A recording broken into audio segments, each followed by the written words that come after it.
इनके मन में जो ठेस है आपकी आवाज सड़कों के अलावा सदन में उठाने की वो भी पूरी हो जाएगी। ऐसा भी पूरा भरोसा जो है मुझे सेवड़ा की जनता और यहाँ के भीम आर्मी आजाद समाज पार्टी और किसान कमेरों के ऊपर है।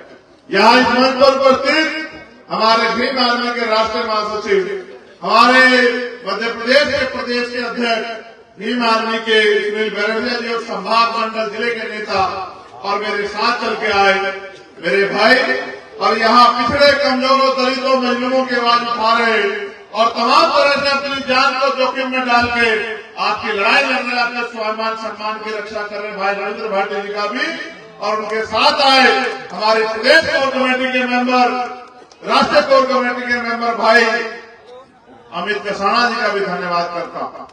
सम्मानित साथियों, मैंने अपने प्रतिनिधि के रूप में भाई कमल सिंह बालिया जो हमारे राष्ट्रीय महासचिव ने उनसे आग्रह किया है कि अब अपना ज्यादा समय सेवड़ा विधानसभा में देना और सेवड़ा विधानसभा में जीतने में प्रत्याशी को रोकने के लिए जो गलत प्रयास किए जा रहे हैं, जो झूठी बातें फैलाई जा रही है, उस झूठ को बेनकाब करके और मध्य प्रदेश में पहली रोशनी की किरण आजाद समाज पार्टी भीम आर्मी का झंडा भोपाल में बुलंद करने के लिए भाई दामोदर यादव जी की मदद कराने का काम करना।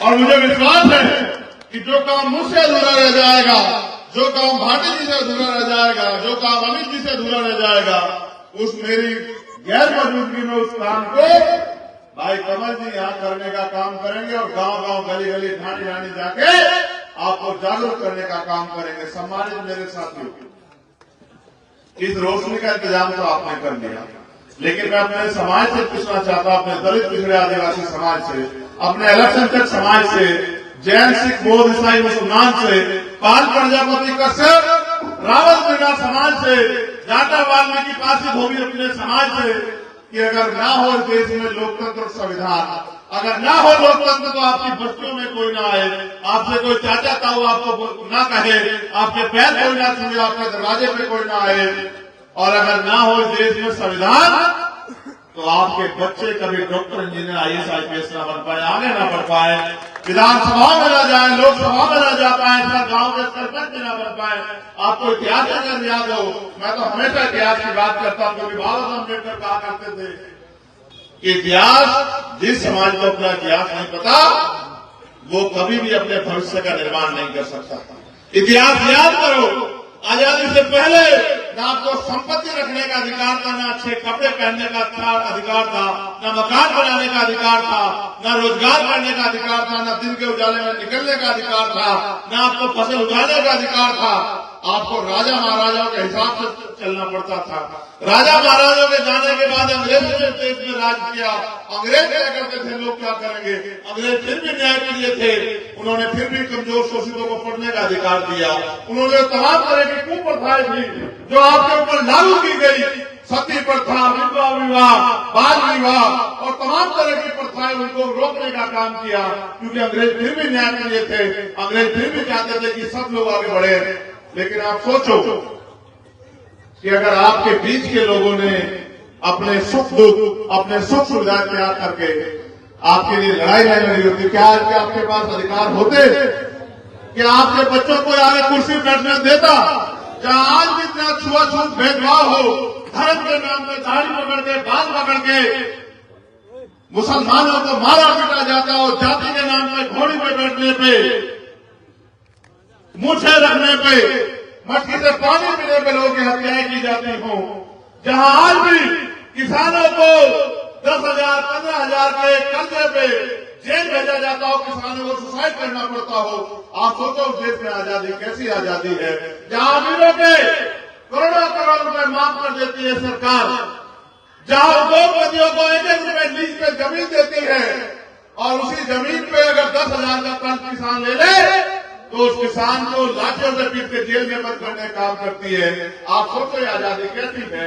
आजादी असल तब होगी जब आपको सस्ती शिक्षा मिलेगी, मुफ्त के साथ साथ सस्ती शिक्षा, कि आपका बेटा भी डॉक्टर, इंजीनियर, आईएएस, आईपीएस बन सके, आपका बेटा भी जज वकील बन सके, आपका बेटा भी यहाँ और विदेश में रहकर पढ़ाई कर सके, और आपको भी वो सुलभ इलाज मिलेगा कि अगर कोई भी बीमारी हो जाए तो आप भी अपने जेब के पैसों में अपना इलाज करा लो, आपके परिवार का कोई व्यक्ति न चला जाए।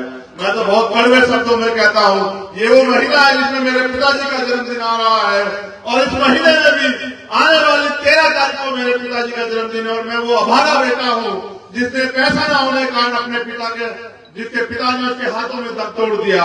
अगर मैं पैसे वाला होता तो मेरे पिता जिंदा होते।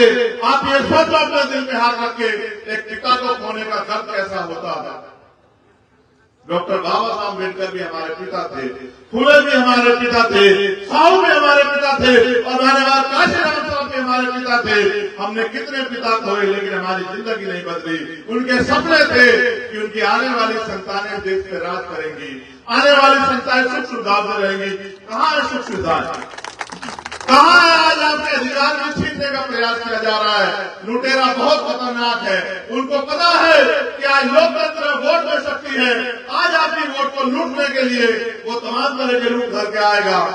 हो सकता है वो आपकी जाति का बन के आए, हो सकता है वो आपके धर्म का बन के आए, हो सकता है वो आपका रिश्तेदार बन के आए और उसका एक मकसद होगा कि जिनके पास पहले से ताकत है उनको ताकत दे दो। मैंने आपसे सेवडा की इंदरगढ़ की सभा में भी कहा था और मैं आपको यहाँ भी कह रहा हूँ, वोट की शक्ति आपको गुलामी की बेड़ियां काटने के लिए मिली है। वोट की शक्ति आपको अपनी तरक्की का रास्ता खोलने के लिए मिली है। और आप बताओ, निर्णय करो, आप अगर बाजार में आलू खरीदने जाओगे तो आलू कैसा देखोगे, गला सड़ा या साफ सुथरा? आप बताओ। आप अगर चाय की पत्ती लेने जाओगे, अगर आप परचून का सामान लेने जाओगे, नमकीन बिस्कुट लेने जाओगे तो बताओ खराब सामान लोगे या अच्छा सामान लोगे? और अगर अपने 5 साल का फैसला करने जाओगे तो बताओ नेता कैसा चुनोगे? आप सब मुझे बताओ। आप कंपेरिजन करा लो। अगर पढ़ाई में, संघर्ष में अगर दामोदर यादव का मुकाबला करते हैं तो बेशक मैं आपसे कुछ नहीं कहूंगा, और अगर किसी भी खेल में दामोदर यादव का मुकाबला ना करते हो तो मैं आपसे कहूंगा चूक मत जाना।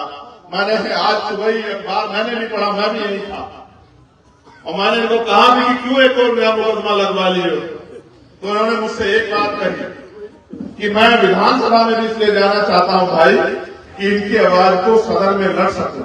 और अगर जो उन्होंने कहा कि अगर मुख्यमंत्री ना सुने तो क्या था मैं मुख्यमंत्री का कुर्ता फाड़ दूं या अपना कुर्ता फाड़ दूं? मैं सड़क पे तो 20 साल से लड़ रहा हूं।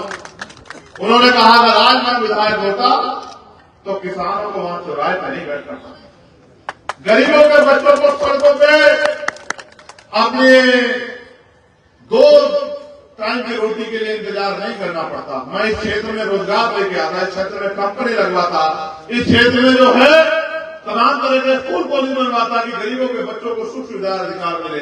लेकिन मैं मजबूर हूं कि आज भी मेरे लोगों ने मुझे वो ताकत नहीं दी। मैंने इनसे कहा कि दामोदर निराश मत होना, ये समय होता, आज उनका है कल तुम्हारा भी होगा। कल जनता ने उनको ताकत दी थी, आने वाले कल में तुम्हें भी देगी, आप चिंता मत करो। मैंने ये भी कहा कि तुम 60 साल के नहीं हो, घबराओ मत, जनता तुम्हें अवसर भी देगी, जनता तुम्हें ताकत भी देगी और तुमसे काम भी लेगी। मगर तुम ये याद रखना कि अगर इतिहास ने तुम्हें मौका दिया तो ऐसा काम करके जाना कि जो 30-30 साल 20-20 साल से विधायक हो उनकी 20 साल की विधायकी और आपके 5 साल की विधायकी में कोई मुकाबला नहीं होना चाहिए।